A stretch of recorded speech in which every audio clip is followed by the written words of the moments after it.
Bob Rae is Canada's ambassador to the United Nations. He joins us now from New York. Ambassador, good to see you as always. Thanks for making the time.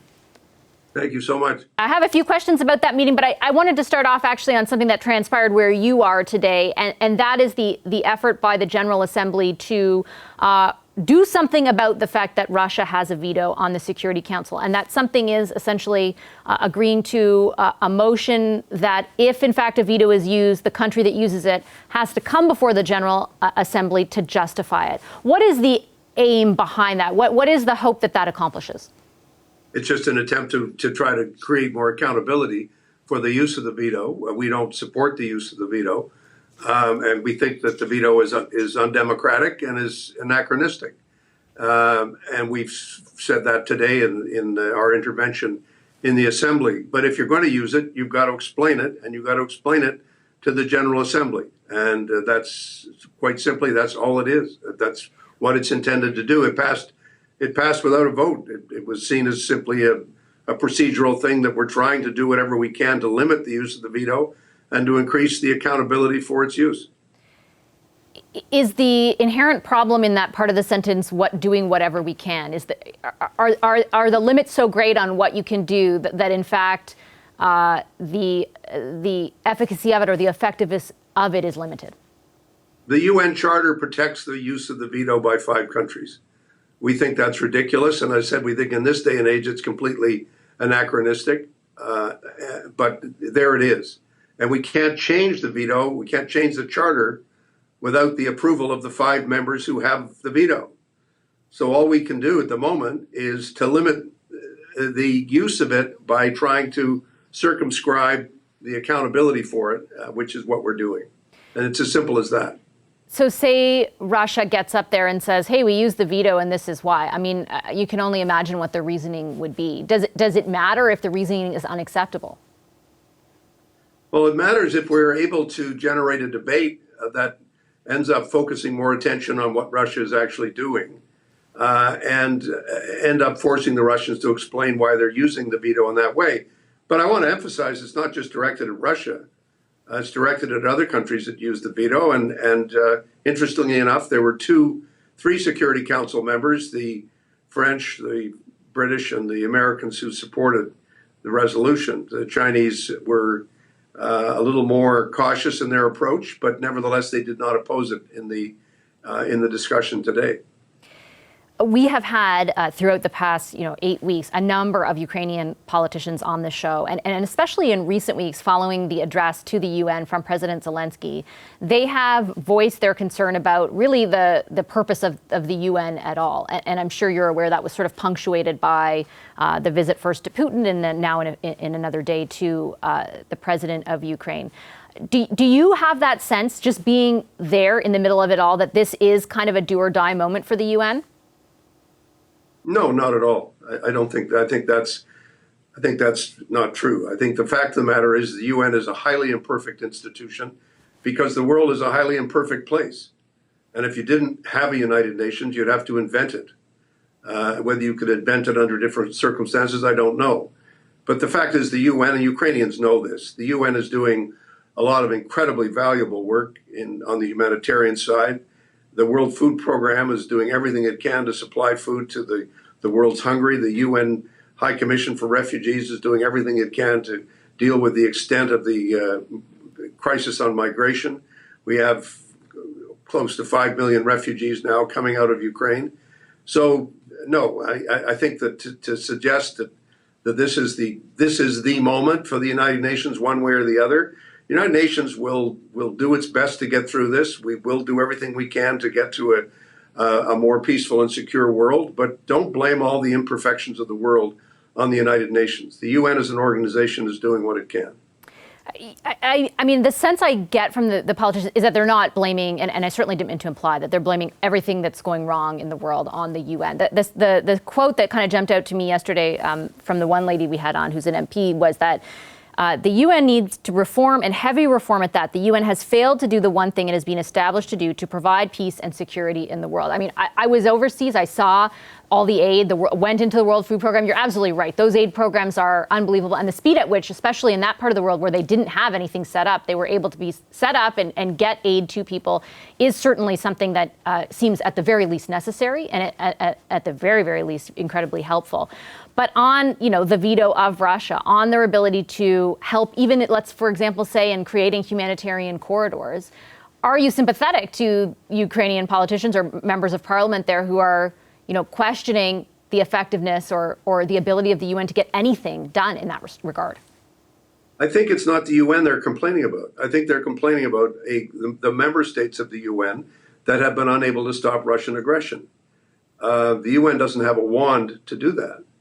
And I totally understand the frustration, the exasperation of the Ukrainian public and of the Ukrainian members. And I've talked to the Ukrainian ambassador about this. It is a reflection of the inability of member states.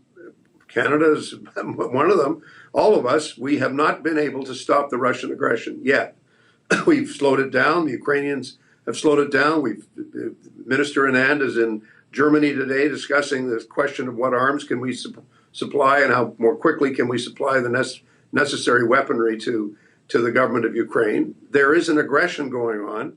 It's completely unacceptable. It's morally wrong. It's legally wrong. It's appalling in every respect. We have not been able to stop it.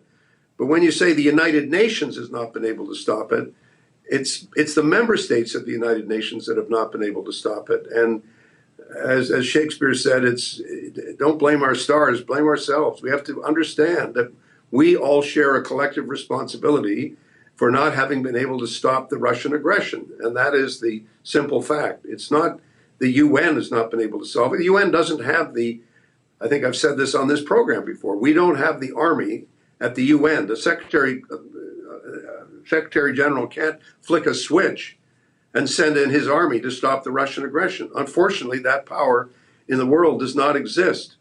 And we are facing a very serious, brutal aggression by the Russians. And the world has not yet been able to stop it. That's true.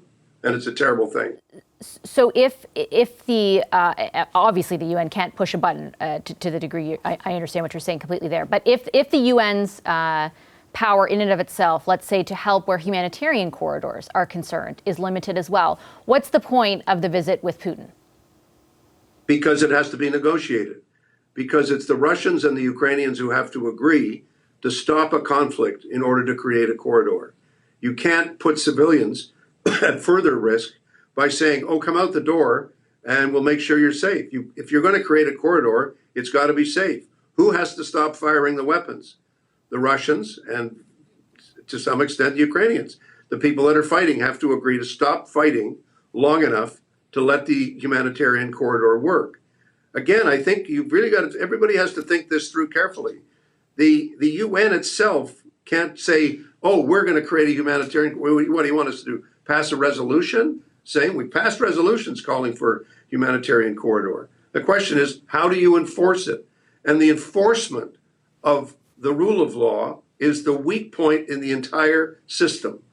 And the lack of enforcement has to do with the lack of willingness of member states to give sufficient power to the United Nations to allow it to do its job.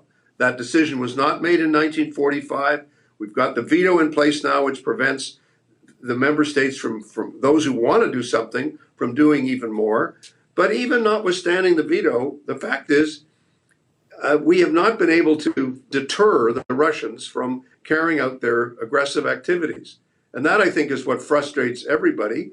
And as you may have gathered from the tone of my voice, it also frustrates me. It's a very difficult and sad and tragic situation that we're watching. And we're not watching it as bystanders. Canada is implicated deeply in this conflict because of the fact that we have chosen sides. We've made it very clear. We don't think the aggression should be happening. In voicing that frustration, and you're right, I hear it, is there any implication on your part that there needs to be something else done? Like, are we sitting by too idly and watching? I know that you're talking about all the things that we've done, certainly, but is the implication there should be more, or that this is just sort of the decision that's been made because this is as far as countries will go, and thereby this is what? No, I think in fact what we're seeing, Vassie, is, I mean, when you look at Minister Annan's meeting in Germany, I think it's a very significant meeting. I think that NATO countries are looking all the time at what more they can do. I don't think anybody's sitting on their hands. I talk to people in Ottawa and elsewhere all the time. Nobody's sitting by folding their hands and saying there's nothing more we can do. Everybody is trying to find a way to do more. And that's exactly what's taking place. And I continue to believe that deterring this aggression is eventually going to work, but it's proving to be very, very tough. And the Russians have been, I must say, the one thing that has not shocked me, but the one thing that everybody has to notice is the sheer callous brutality of what the Russians have been up to for the last 2 months. It's appalling what they've done. And we have not been able to stop it. That's a terrible thing as well. But it's not because the choices that are made are easy ones. I think we have to continue to do everything we can to stop it. But the one country that we know could stop it is Russia, and that's where the responsibility for this conflict clearly lies. Okay, I'm out of time, Ambassador. I'll leave it there. Thank you very much for your time, as always. Thank you. Good to talk to you. You too. Bob Rae is Canada's ambassador to the UN. Hi, I'm Vashi Capellos, host of Power in Politics. See more of our show by subscribing to the CBC News channel or click the link for another video.